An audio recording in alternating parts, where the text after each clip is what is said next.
The strongest partnerships in payments are built on trust. When trust is there, it creates differentiation, fuels growth, and leads to better outcomes for partners and merchants. Welcome to the Trust Advantage podcast series, brought to you by Payroc. Hello, everyone, and welcome to the Leaders in Payments podcast. I'm your host, Greg Myers. This is the second episode in our three-part series called The Trust Advantage and is being brought to you by Payroc. Today, I'm honored to have as my special guest, Robertson, CRO at Payroc. In this episode, we're talking about how the payment strategy for software platforms may be shifting once again. For years, the push toward owning more of the payments experience, but many companies have learned that greater control also brings greater complexity. Brock and I will explore why trusted referral and partnership models are reemerging, what that means for software leaders today, and why trust remains at the center of making the right long-term decision. So, Brock, thank you so much for being here and welcome to the show. Thanks for the invite, Greg. Looking forward to doing this. Great. So before we dive into the topic, let's talk a little bit about you and Payroc. So tell our audience a little bit about yourself, maybe your professional journey and your role at Payroc. All right. It's been a long journey. I'll try to package it up in a nutshell here for you. I've been in, payments for 20 plus years now. And essentially throughout my career, I've been primarily focused on delivering technology solutions and services. What I've learned over the course of this career is that selling and supporting high value technology is a place I was really comfortable and I knew I brought value. So that really has kind of brought me to what is hopefully the final stop on my journey here at Payroc and the opportunity we have in front of us today. Okay, so for those that may not be familiar, can you give us a quick overview of what Payroc does and the role it plays in the payments ecosystem? Absolutely. At a high level, Payroc is a payment and fintech platform that helps our partners bring payments directly into their software and the experiences they take downstream to their customers. And what that does is that positions Payroc and our go-to-market strategies with a set of capabilities that distribute throughout software companies, banks, ISO agent partnerships. And basically our role in these relationships in total is really to kind of power the infrastructure behind the scenes. So that means like offering payment processing, security, compliance, but also a host of other value-added services or what I call tools that really kind of involve marketing, sales, access to our data repository, delivering business intelligence to a specific partner's specific portfolio, allowing them to be more intelligent and allowing us together to develop better strategies and to be more successful within that partnership. So with that said, those capabilities are really important, but the key differentiator at Payroc is our capabilities to enable our partners to kind of reach the needs not only of Main Street, but all the way up and through our global enterprise merchants that our partners have to address. This is a significant market advantage for us and something we're really proud of. Okay, well, let's dive into the topic at hand for the day. So over the past decade, and you know this as well or better than I do, we've seen a major shift in how software platforms approach payments. So from your perspective, how has the relationship between these software companies and payment providers evolved? Well, really good question. The evolution of this goes back to when I got into payments. And kind of before I talk about the history of the world here and how it's recalibrated since I've been in it a couple times, I'd like to talk about really how we approach it here at Payroc and kind of the mentality we put around these partnerships. We're very upfront and honest about who we are and what role we play. And Greg, I'm going to challenge you. I don't think there's any software company in the planet that wakes up any day of the week and says, boy, I sure hope I get to talk to a payments guy today. I will agree with you. Right? So we are that necessary evil, especially inside software companies who really want to spend their day, should be, focusing on their core features and functionality.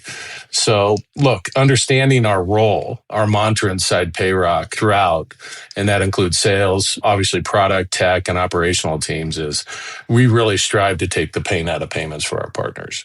And as we succeed in doing this through each phase of our partner and merchant experiences that we can deliver, we see our teams winning more and more outstanding relationships. the higher quality software companies are coming in because of this. And obviously it makes sense because by building greater trust and confidence with our partners, they reward us with greater access to their customers. And ultimately that's the game. So we take that thinking, we take that belief system, and we apply it to where we were in the early 2000s, which were, look at a payments solution was a bolt-on utility for software companies. Let's be honest.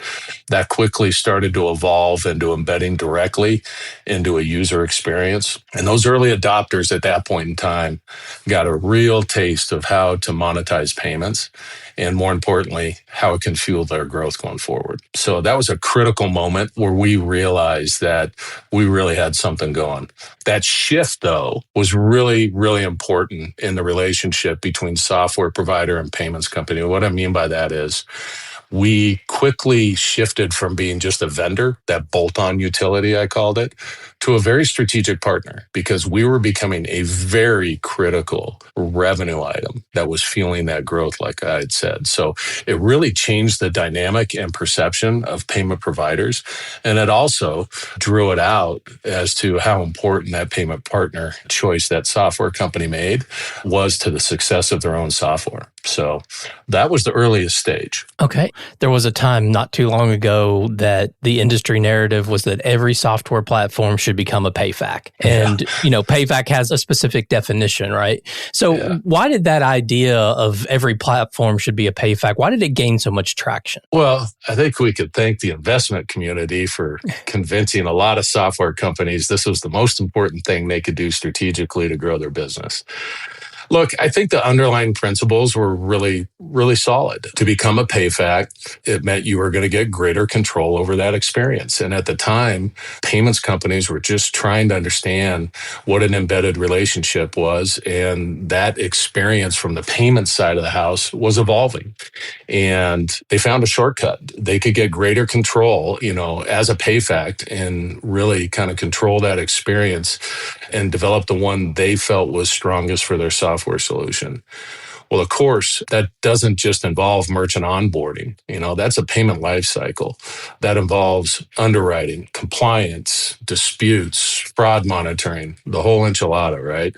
Well, look, that infrastructure that is required to deliver that is not just people, it's systems. And that is a very, very expensive proposition. So while, yes, they got a greater piece of the economic pie in becoming a PayFac, that burden that followed, I don't think was totally understood when they were getting into it. But look, in the last 3 years, we've seen a kind of that awakening and the reality of what those expectations were.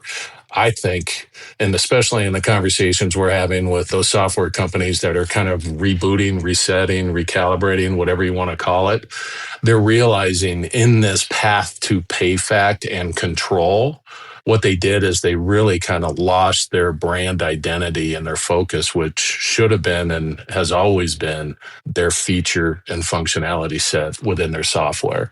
And that transition into becoming a payments company kind of lost focus for them. So we're now engaged in these relationships where they'd like to go ahead and come back and settle to the advantages of being a PayFac. Where can I get that control?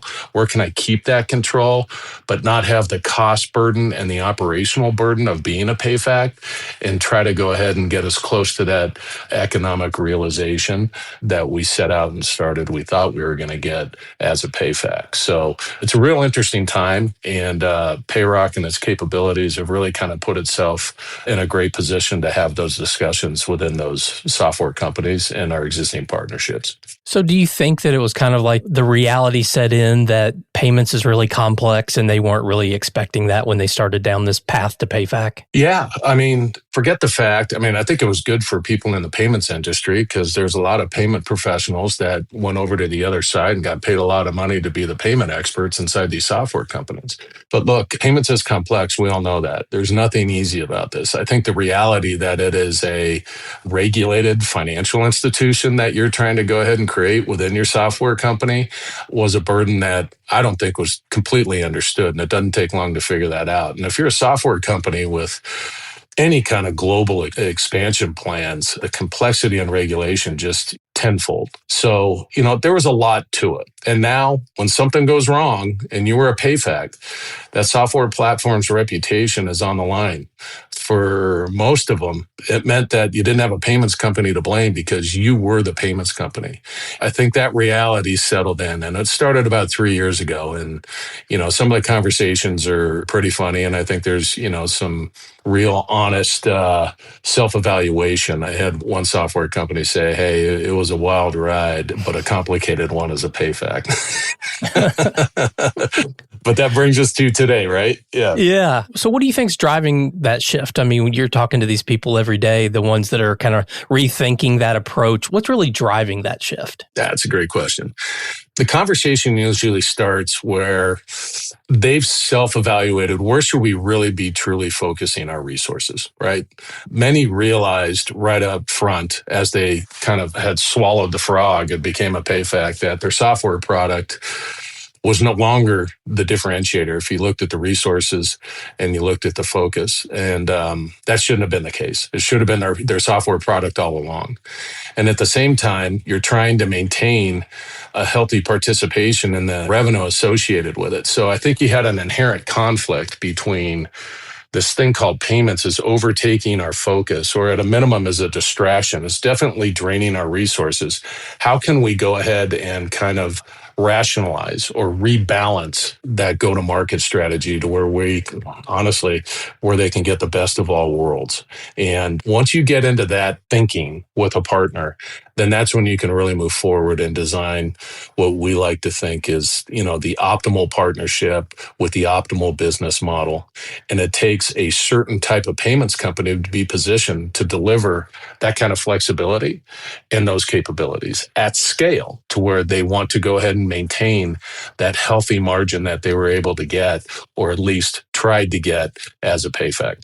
Okay, so it sounds like we're almost coming full circle. So what does it kind of mean in practical terms that we're almost back to where we started? Well, back to how they kind of want to thread the needle. How can we maintain that control in the experience? And the good news is payment providers like Payroc have been able to go ahead and deliver the innovation and be able to go ahead and deliver not only the experience they want between their payment provider, but more importantly to their customers.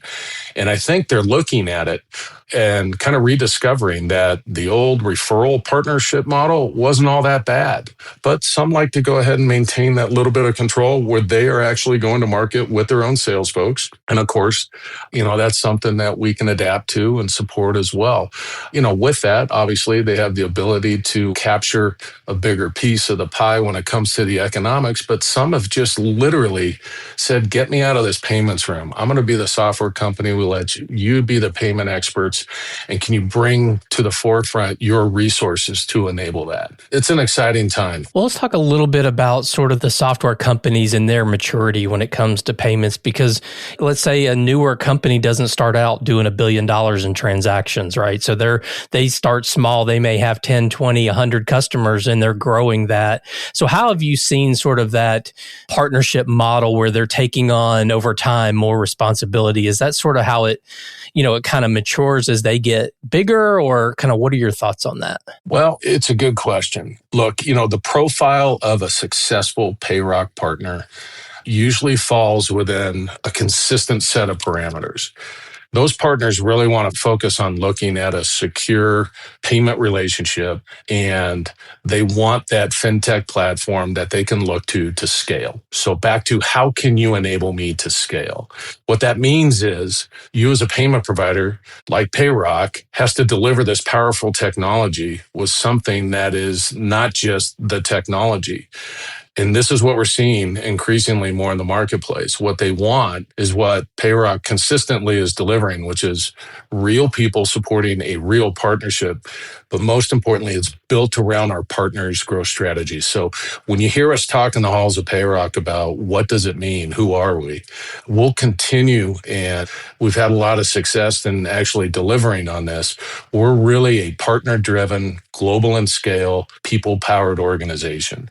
And so no matter if you're a small, mid-size, or large enterprise ISV, there is something in there that we as a company can come in and plug into your business and allow you to realize the growth expectations that you're striving for. So you have to be flexible. And what we see is if we can go ahead and agree that both of us are going to invest in the partnership, who cares how long it takes for that partner, that software company, to go ahead and evolve?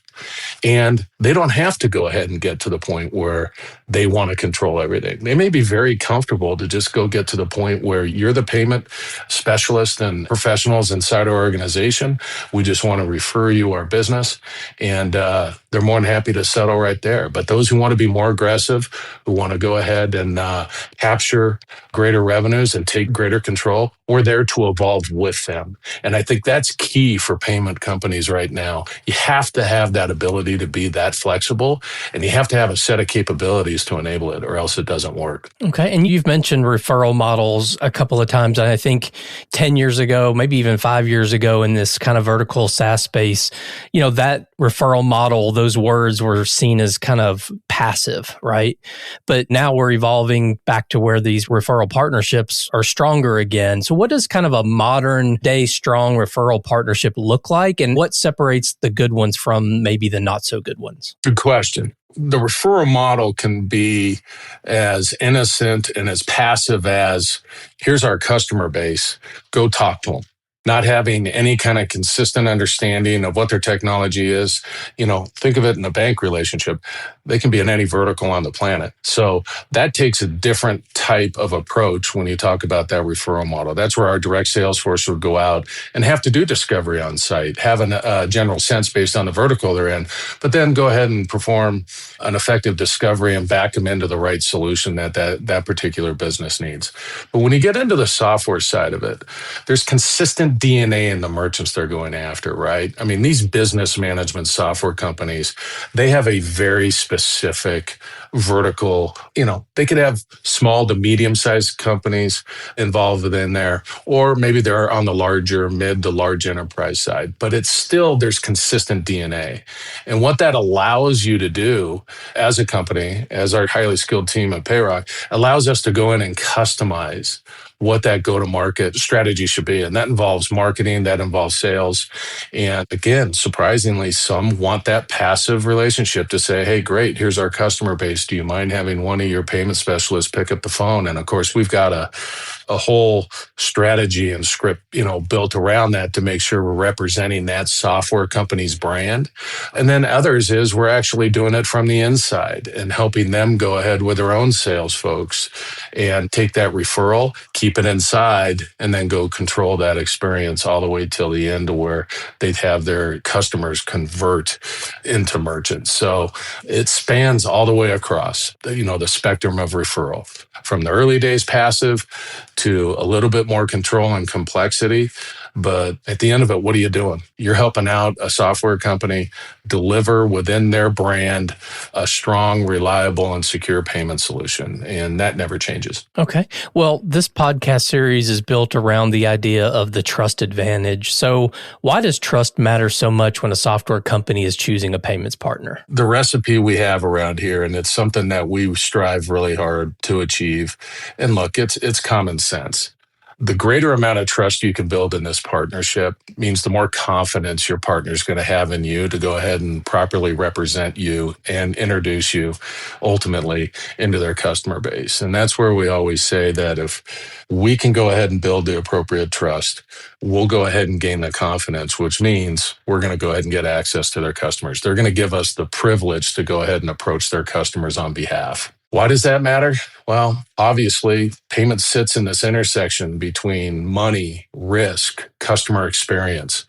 These software companies come to us to embed, and they take a leap of faith putting their brand behind that provider. So, yeah, it's really important to build that trust from the onset by being not only a strategic partner, but, pushing forward the transparency around the economics, your operation, your support.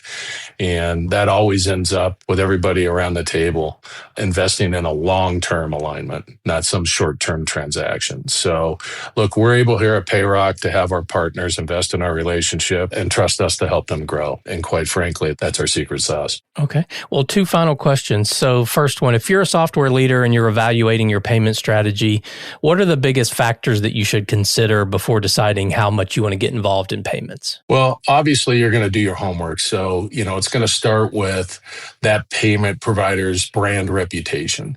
That'll quickly migrate to what is their experience in the software space, the integrated space. Obviously, that usually ends up with the technology team of that software company reaching out and looking at what are your APIs? What does the referral portal look like? Essentially, what is the technology and the capabilities, like I had talked about before, that this payment provider can go ahead and deliver? Well, that's going to translate right into whether or not they're going to be able to go ahead and understand, is that the experience we want for our customers? And if you can check all those boxes, then, at that point, you're just going ahead and you're, divvying up the economics and you're building the right go-to-market strategies and the right business model that fits on the level of control you want and the type of experience you want to deliver. Okay. Well, one final question. If you had to boil this episode down into one key takeaway for the listeners, what would that key takeaway be? Key takeaway. I'm pretty certain what I'm going to tell you is not going to make any Smithsonian, but hell, let's give it a shot. Look, the industry has spent the last decade experimenting with different models of partnerships. There's no question about that. What we're seeing now is a more mature perspective, I would call it, where software companies are recognizing they don't need to own everything to create value within their own company. And it's apparent the smartest strategies that are out there today within the software companies we're talking to and that we're seeing succeed are the ones that just partner with someone they trust, right? And that's really it. Okay. Well, Brock, this has been a great episode, and I think that was a great way to wrap up the show. So I know your time is very valuable, so I really appreciate you being here today and being on the show. Nice meeting you, Greg. Thank you. All right. And to you listeners out there, I thank you for your time as well. And until the next story. Thanks for joining us for this episode of the Trust Advantage podcast series. To learn more about Payroc, please visit www.payroc.com.